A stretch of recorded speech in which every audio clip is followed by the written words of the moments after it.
স্বভূমি আইনক্সে Sabarmati report সিনেমাটি দেখলেন রাজ্য বিজেপি নেতৃত্ব।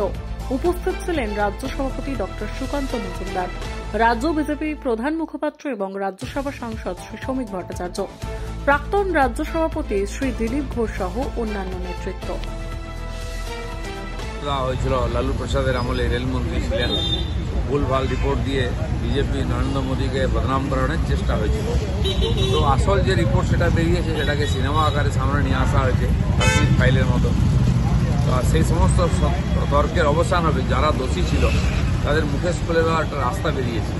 তো সেই জন্য আমারও ইচ্ছা ছিল দেখার, আমাদের পার্টির কর্মী নেতাদের নিয়ে আমরা আজকে সেই সবরমতী রিপোর্ট দেখতে এসেছি। সত্য কি সাধারণ মানুষেরও দেখা উচিত, ভারতবর্ষের রাজনীতিকে কীভাবে কলুষিত করা হয়েছে, রাজনৈতিক স্বার্থে সাম্প্রদায়িক রং দেওয়া হয়েছে, তার সত্য রিপোর্ট এসে সামনে এসেছে। রাহুল গান্ধী তিনি বলছেন যে আমেরিকা থেকে যে অভিযোগ উঠে এসেছে আদানিকে গ্রেপ্তার করা উচিত।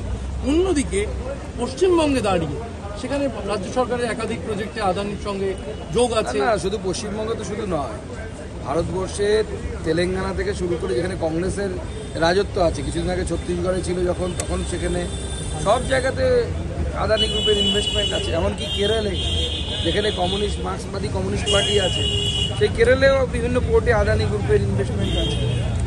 এখন রাহুল গান্ধীজি তার পলিটিক্যাল ভেন্ডেটা পূরণ করার জন্য, তার পলিটিক্যাল সাকসেসের জন্য উল্টোপাল্টা কথা বলেন। গোধরা কাণ্ডের যে সত্যি ঘটনা, সেই সত্যি ঘটনাটা সবার সামনে এসেছে।